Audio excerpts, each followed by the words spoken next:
Imagine building a house for 30 years. You lay every brick by hand. You paint every wall with care.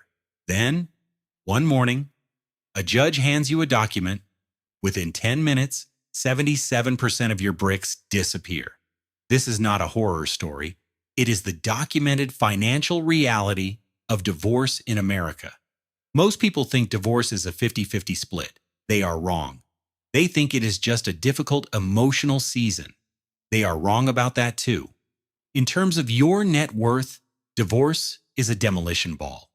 A landmark study from Ohio State University followed 9,000 people for 15 years. The researchers found something that should stop you cold.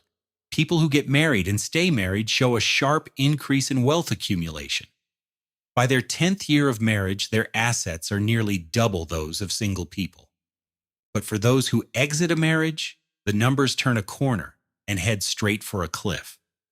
Divorce reduces a person's wealth by about 3/4. It is a 77% penalty on everything you have spent your adult life building. Wait, how is that even mathematically possible? If two people divide their assets in half, shouldn't they each have 50%? In a textbook, yes.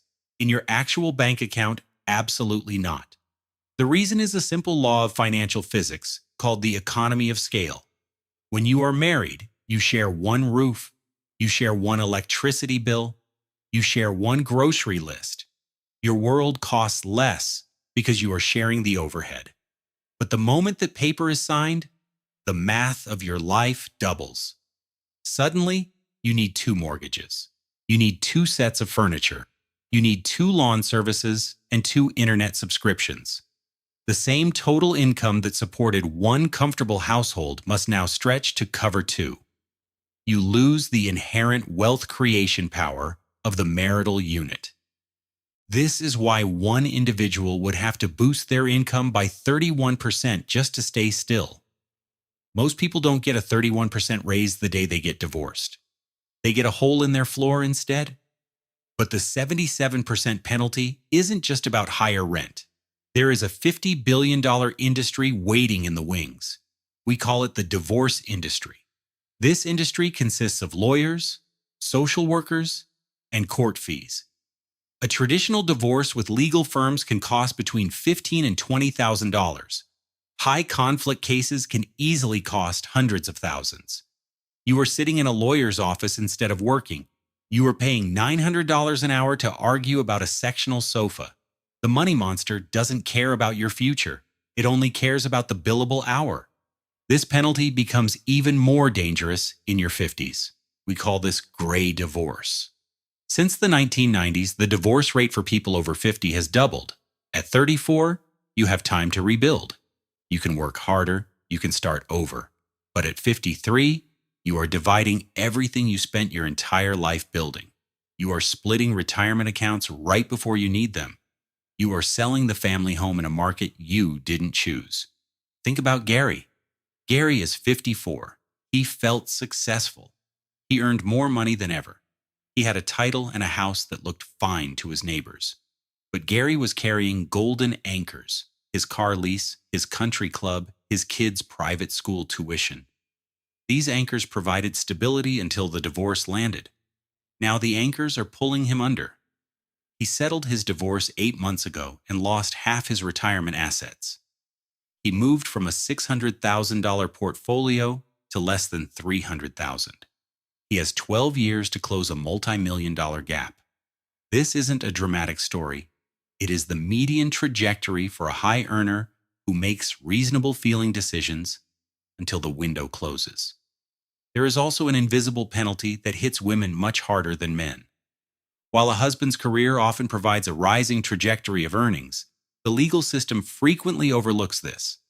Men's careers often provide pensions, stock options, and health insurance. Courts often treat these as his, while the woman's career took second place to raising the family. 61% of women report taking career breaks for family care. This motherhood penalty leaves them with depreciated human capital. The results are staggering. Divorced women over 65 are at a massive risk for poverty. 1 in 5 women becomes impoverished as a result of divorce. Their standard of living can drop by 45%, while men's falls by only 21%. This isn't just about income, it's about food security. Recently divorced mothers have twice the odds of being food insecure compared to their married counterparts. The risk is even higher for mothers with disabilities. You might think that equitable distribution laws would fix this. They don't. In fact, a study from Vanderbilt University found a consistent gender bias in marital asset division. In experimental scenarios, decision makers consistently favored the male spouse.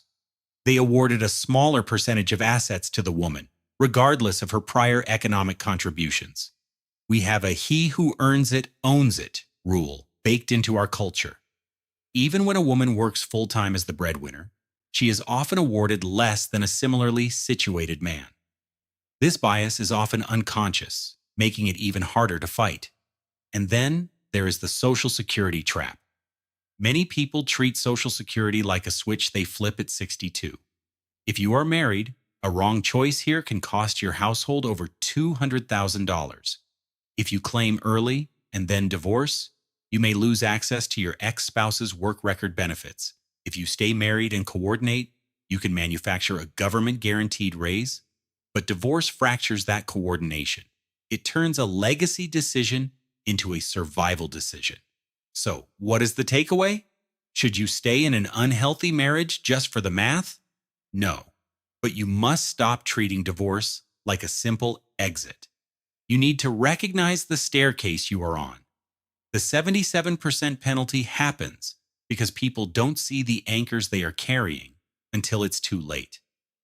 They are protecting the appearance of wealth instead of actual wealth. If you are facing this reality, you must calculate your personal burn rate today. Add up every fixed obligation. If that number exceeds 60% of your income, you have a structural problem. You must cut the anchors before the tide comes in. Like Gary, you might have to move to a smaller apartment. You might have to switch to low-fee index funds to protect what remains of your compounding. Wealth isn't about what you can buy. It is about your margin. It is the gap between what you earn and what you need. Divorce doesn't just cut your income, it erases your margin. It turns your life into a game of information asymmetry where you are on the wrong side. The only way to survive the 77% penalty is to stop being fine and start being deliberate. Understand the math, see the staircase, cut the anchor, because the number that determines your future isn't your salary. It is the amount you keep when the world tries to take it away.